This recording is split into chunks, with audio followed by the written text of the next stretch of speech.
ആസ്വാദനം അവതരിപ്പിക്കുന്നത് ശ്രീകാര്യം ജയകുമാർ. ആസ്വാദനം നടത്തുന്ന പുസ്തകം മോഹൻ ഡി കല്ലമ്പള്ളിയുടെ നിലാവ് എന്ന നോവലാണ്.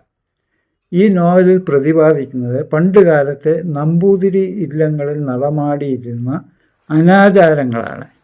ആ അനാചാരങ്ങൾ എന്തെന്ന് വെച്ചാൽ, നമ്പൂതിരി ഇല്ലങ്ങളിൽ മൂത്ത ആൺപ്രജയ്ക്ക് മാത്രമേ വിവാഹം വേലി കഴിക്കാനുള്ള അവകാശം ഉണ്ടായിരുന്നുള്ളൂ.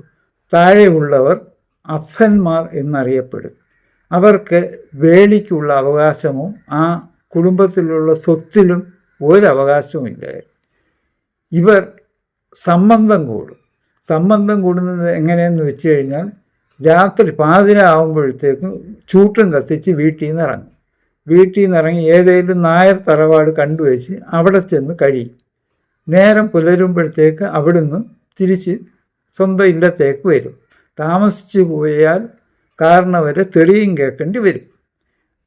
ഇവർക്ക് ഇവരുടെ സന്താനത്തെപ്പറ്റി യാതൊന്നും അറിയില്ല. അവരെ പകൽ വെളിച്ചത്തിൽ കാണാറുമില്ലായിരുന്നു. ഈ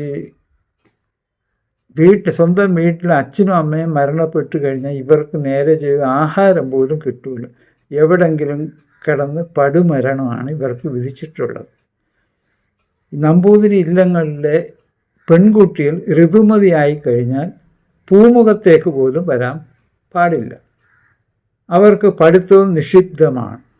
62 വയസ്സുള്ള ഏതെങ്കിലും നമ്പൂതിരിയുടെ കൂടെ സ്വത്തുള്ള ഒരു നമ്പൂതിരിയോട് കെട്ടിച്ചു വിടും. അങ്ങേർക്കാണെങ്കിൽ 3-4 ഭാര്യമാർ വേറെ ഉണ്ടാവും.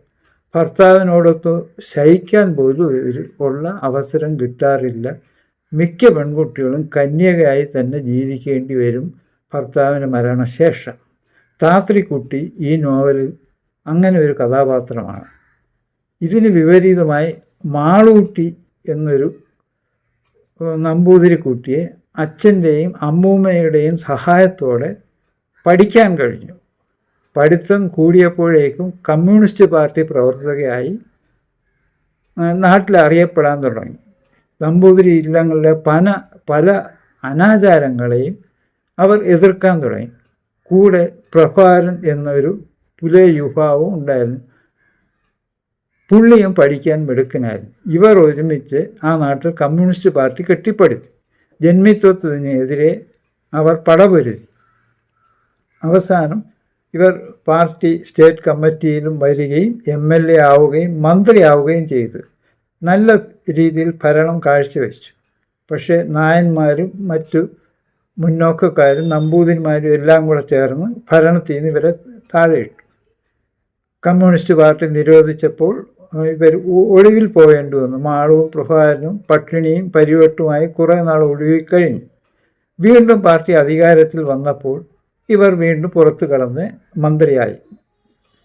പക്ഷേ നല്ല രീതിയിൽ ജനസേവനം തുടങ്ങാൻ കഴിഞ്ഞില്ല. കാരണം പാർട്ടിയിൽ ജാതിമത ചിന്തകൾ വരികയും മറ്റ് ജാതി പാർട്ടിയുമായി കൂട്ടുചേരുകയും ചെയ്തു. ഇതിനെ ഇവർ എതിർത്തെങ്കിലും അത് വില പോയില്ല. ഇവരെ പാർട്ടിയിൽ നിന്നും പുറത്താക്കപ്പെടുകയാണ് ഉണ്ടായത്.